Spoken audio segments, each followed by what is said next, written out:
With this being of the week of state, I wanted to tell my two sides of the coin of the real positive of racing and the struggle of racing that happened to me between 2 weeks, sectionals of my senior year at Wheaton-Warrenville South, and then state prelims of my senior year in 1997. But I'll start with who I was. I was not a great racer. I was a varsity racer, sophomore, junior, senior year. I was a scorer on my cross-country team. I was not the lead dog. I was not an all-stater. And I was to put it nicely as possible, I was a head case. I had some real good races. I had some real bad races. And a lot of my bad races were self-inflicted with me doing things I should not have done. So if we fast forward to my senior year of track and field, I did not have the cross-country season that I wanted. I ran a season PR at Detweiler, but I did not run a good race. I ran in the mid-1530s. I think it was a 1536 in 60th, 70th place, which was not what I wanted to do. Track, I had run at the sectional as both a sophomore in the 4x8 and then as a junior in the 4x8 and the mile, and didn't have great results. Ran 205 as a sophomore, 201 and 430 as a junior. I was not a threat to be all-state on either side. I knew I was not going to be a scholarship athlete. I was going to North Central College, and I was happy with my choice to go to North Central College. But what my coach did for me going into my senior year is he made me change the way I was approaching training. Where we used to go out and we used to rip quarters and rip 800s and run as fast as you can. He started doing a lot of stuff with me at 66-second pace, which I was not incredibly fast. My best time I'd ever run in a 4x4 was a 58-second split, so I was not leg speed fast. But I certainly got to workouts where I'd run 62s and 61s and pretty close to all out in a 12x400 or something like that. But we started going through, and early on in the track season, we were running 66s, 12x66. Do a bunch of 200s at 33 to 32 second pace, which I could drop. I was not incredibly fast, but I could drop down around 26, 27 second pace for workouts. And I got frustrated. I finally said, look, I can't do this. I got to go faster than this. And so he stopped me, said, so if you run 4 straight 66s, what are you going to run in the mile? And you sit there and you do the math. You go, I was going to run 424. And he goes, what's state qualifying this year? Is you qualify on time besides finishing top 2? Well, 424 is state qualifying. And he kind of looked at me and raised his eyebrows. I was like, okay, I get it.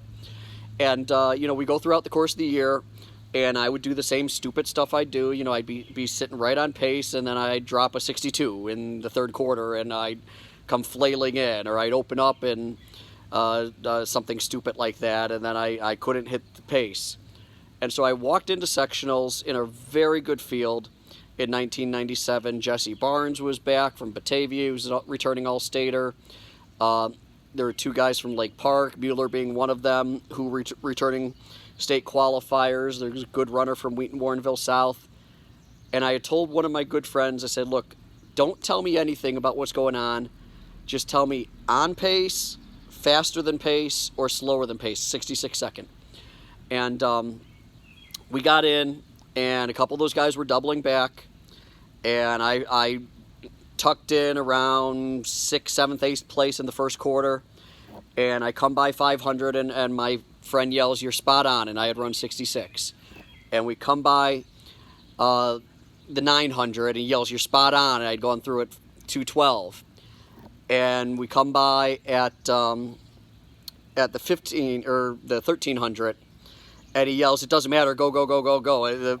Right before I got to the 300 to go, there was a shift in leaders. We actually run a little bit slower. We run 68, and the whole field accelerated.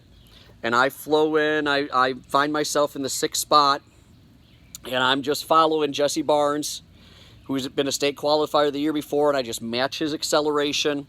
And I'm floating, and I'm floating, and I'm floating. And in the back of my mind, my brain says every other time you've gone too aggressively, you've fallen apart. Jesse Barnes is going to hit the mark. Just be 200 meters to go. People going nuts on the infield. My mind says just finish even with Jesse Barnes and you're going to hit the time. And we come around, 150 to go, 100 meters to go. Coming down the home stretch, I get up on Jesse Barnes' hip, and so I'm just following this all-stater who's going to be a returning state qualifier. I turn and I start pumping my arms in the air, looking at my mom, looking at the other parents in the stands. And we crossed the finish line, and I had run a 62. And, not that far off from my lifetime PR in the 4x4 split. And I did not jam on the gas at any point on the final stretch. Could I maybe knocked a second off, 2 seconds off? Maybe. But maybe I jammed on the gas and I had to come back real hard. And I had done exactly what my coach wanted. I run 66, 66, 68 as there was a lead change before that and people slowing down. And then I accelerated to a 62 and maybe could have sort of gone faster. Knew I qualified, high fives. To a story I'll tell until my dying day. Hugged my coach, my assistant coach, who ended up throwing me on the ground because I got a little too enthusiastic. All of a sudden I didn't feel well. I grabbed the fence. I start puking at the end of the straightaway extended at Wheaton Warrenville South, and I look down and I'm puking on a West Chicago guy's stuff. There was one West Chicago guy in that field, and that was Dan Horn of West Chicago, who would go on and be the state champ, I think, if I'm remembering correctly, in the 1600 that year, and go on and be a wonderful coach at Niles North before passing away way too early. But then as I walked back behind the visitor stands at Wheaton Warrenville South's Red Grange Stadium, the next thing I knew is I was looking up at the moon. I had passed out between putting my stuff on and trying to walk around and talk to my mom before I did my cool down. So I had passed out or at least blacked out for a couple of minutes there. Rolled over on my side and went out to watch Heat 2 of the 4x4 with our 4x4 out there running. Fast forward to the next week, I'm in a prelim. I'm in there with Ed Torres in the 1600. My field, I was the sixth guy at the 1997 Wheaton Warrenville South sectional in the mile. Sixth finisher in that race. I was the 8th seed coming out of the sectionals. So we were really deep and we were really good. And all of a sudden in the back of my mind, I went, well, 8 places are all state. This is a different game. I'm not just trying to qualify for state. I'm not just trying to run one last great race. I'm in the running to be all state now. And that flip from trying to just run one good race and run it the way my coach wanted me to run to I can be all state, I'm going to go out and do it my way. Totally different thing. So I run 422 at sectionals. And my problem was always I would listen to the splits and I would overthink to the splits. So we open up and I'm sitting nearly dead to last in my field. I'm feeling pretty good. And I'm going, I can move up off of this. And I hear 62. And in the back of my mind, I'm going, I'm not running any 408. These guys are coming back to me, no problem. And we did slow down. I think we ran a 65 or a 66 on the second lap. And so, we come through and I hear 209. And remember, my PR in the half mile is 201. And again, I'm back in my mind, like 418. I can run a 418. We go through the 1200. And it was about equally fast. So I think we're in around 315 or so. And I go, okay, I'm going to come off this turn, 300 meters to go. I'm going to move. I'm going to start passing people. And everyone had the same thought I did. And so I'm running as fast as I can, and I'm not moving away from anybody. And in that moment, I quit.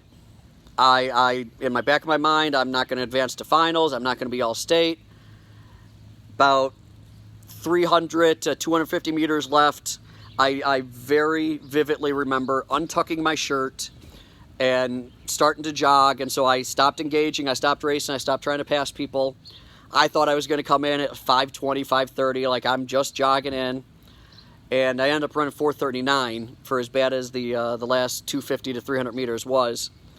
And to this being almost 20 some odd years later, in the back of my mind, if I would have kept going, how many of those guys would have broken? How many people would have faded off? Could I have worked my way through the field and scratched out one of the last qualifying spots, been one of the 12 guys in the final. Would that have changed my life? Would that have been a whole different story? Would that have changed the way I'm able to coach my athletes? Something I'll never know. But the worst race I'd run of the year, with me quitting on the race and quitting on my coach and quitting on myself, I still managed to break 440. And so I'd spent an entire senior year having never run over 440 the entire season. But that was the big difference, was sectionals. I simply wanted to go out and execute my coach's race plan, take my ego out of it. Let's do what I've been trained to do. Versus state, I had all these other expectations. I had all of these other things going through my mind, where if I'd have just gone out and hung in the back, worked my way up and tried to fight for every last spot I could the last 400, maybe I'd have been a finalist, maybe I'd have been an all-stater, but my own mental approach took me away from being able to do that. So I leave this story with this message to current athletes. Trust your coach's process. Listen to the instructions you get. Obviously, cross country and track are different, where the athlete controls a lot of stuff and there's no timeouts and there's no switching the battle plan halfway through. But believe in your coach, believe in your coach's system, execute the race plan, and then believe in yourself and let the cards fall where they may.